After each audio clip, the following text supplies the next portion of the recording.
देख रहे हैं यूपी क्राइम न्यूज, अपराध के खिलाफ। कुंभ मेले को लेकर संत समाज की गोवर्धन में हुई बैठक।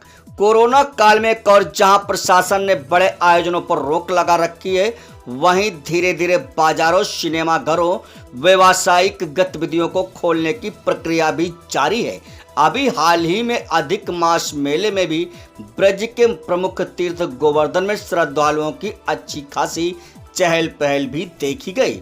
इसी क्रम में हरिद्वार में लगने वाले कुंभ मेले से पूर्व वृंदावन में मिनी कुंभ के रूप में संत समाज की बैठक होती है, जिसमें देश भर के राष्ट्रीय संत शिरकत करते हैं। इसी को लेकर शुक्रवार को अखिल भारतीय अखाड़ा परिषद के राष्ट्रीय अध्यक्ष महंत नरेंद्र गिरी जी महाराज गोवर्धन स्थित राधा दामोदर दास आश्रम पहुंचे, जहां आश्रम के महंत महामंडलेश्वर डॉक्टर शामरिया बाबा से मुलाकात की और आगामी कुंभ को लेकर चर्चा की।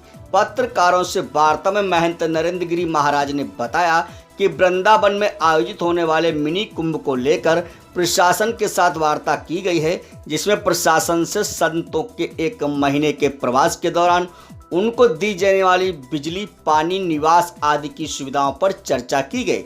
इसके बाद जिलाधिकारी महोदय ने संत समाज को यथासंभव सुविधाएं मुहैया कराने का आश्वासन भी दिया है। वहीं राधा दामोदर आश्रम के महंत महामंडलेश्वर शामरिया बाबा द्वारा सभी संतों का स्वागत सत्कार भी किया गया। इस अवसर पर पंच निर्मोही अखाड़ा के महंत राजेंद्र दास, दिगंबर अखाड़ा के महंत किशन दास, राष्ट्रीय महासचिव रामजी बापू, सचिव नरेंद्र दास, निर्मोही के महंत हरि शरण दास एवं गोवर्धन के महंत दीनबंधु विष्णु स्वामी, अखाड़ा के प्रेमदास जी आदि उपस्थित रहे। ये थी खन्ना सैनी की रिपोर्ट। है वह परंपरागत जैसा पहले था वैसा अब भी होगा। कल हमारी जिलाधिकारी महोदय से हमारे सभी जितने भी गुरु संत हम लोग गए थे वृंदावन से, उनका कहना यह है कि कुंभ के नाम की जो चर्चा चल रही है वो हमारे उनके अधिकार के बस में नहीं है। ये तो शासन के स्तर की बात है और अखिल भारतीय अखाड़ा परिषद की बैठक में प्रस्ताव जब आ जाएगा तो इसके विचार किया जाएगा। फिलहाल अभी यह बैठक वृंदावन की, चूँकि इनकी परंपरा है वैष्णव संप्रदाय की, कि हरिद्वार कुंभ मेले से पहले एक इनकी बैठक होती है और उस बैठक में तमाम संत महात्मा आते हैं जो 1 महीना यहाँ निवास करते हैं। तो उनके रहने की व्यवस्था सुनिश्चित हो और सुविधाएँ सुनिश्चित हों, संतों की संख्या बढ़ जाई है तो उसके जो उनके प्लाट करते हैं, जो ज़मीनें और बढ़ाई जाएँ और जो मूलभूत सुविधाएँ हैं उनमें बढ़ोतरी की जाए। यही बात जिलाधिकारी से हमने कही थी और जिलाधिकारी ने हमारी बात को माना भी है कि सुविधा हम बिल्कुल देंगे और जितनी परंपराएं हैं उस परंपरा के अनुसार हम लोग पालन करेंगे। परंपरा से हट के कोई काम नहीं करेंगे। उन्होंने यहाँ पे आके कुंभ मेले पे डीएम साहब से विचार विमर्श भी किया, आप उनके साथ रहे, क्या कुछ रहा आज? देखिए, ऐसा है, अनादिकाल से हमारी परंपरा है कि हरिद्वार कुंभ से पहले हमारे वैष्णवों की वृंदावन में बैठक होती है, जिसको हम एक कुंभ का ही नाम देते हैं। संतों का जहाँ समूह है वही कुंभ है।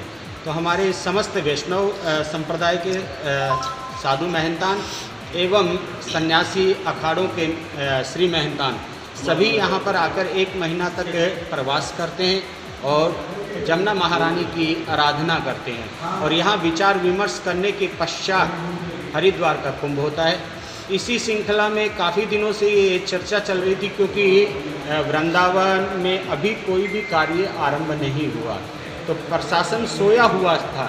तो हमारे संतों की 15 तारीख की जो मीटिंग थी वो तो कैंसिल हो गई है, परंतु अखाड़ा परिषद अध्यक्ष महंत नरेंद्र गिरी जी महाराज, निर्मोही अखाड़ा के महंत राजेंद्र दास जी महाराज, दिगंबर अखाड़ा के महंत किशन दास नगरिया जी महाराज और निर्माणी अखाड़ा के महंत धर्मदास जी महाराज एवं राष्ट्रीय महासचिव महंत गौरी शंकर दास जी महाराज, सभी ने डीएम साहब के पास जाकर ज्ञापन दिया है और सारी मूलभूत सेवाओं के लिए उनको बताया गया है कि कुंभ किस प्रकार से लगता है, बैठक किस प्रकार से लगती है और बैठक में क्या क्या ये सेवाएं होती हैं।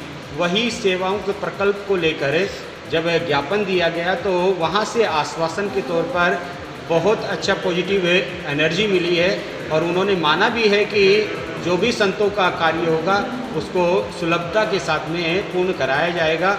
और ये हमारे ब्रजवासियों के लिए गौरव की बात है कि हमारा सौभाग्य है कि हम और आप उस बैठक में, उस छोटे कुंभ में हम और आप सब सम्मिलित होंगे। हमारे लिए तो वो कुंभ है जहाँ संत होते हैं, ये बैठक नाम दे दिया, बाकी तो ये कुंभ है, वृंदावन कुंभ, और कुंभ ही होगा, हमें विश्वास है और उसको ही मान्यता दी जाएगी। और हम सब इसके मुखदर्शी भी बनेंगे और माँ जमुना महारानी में स्नान करके अपने जीवन को आनंदमय बनाएंगे।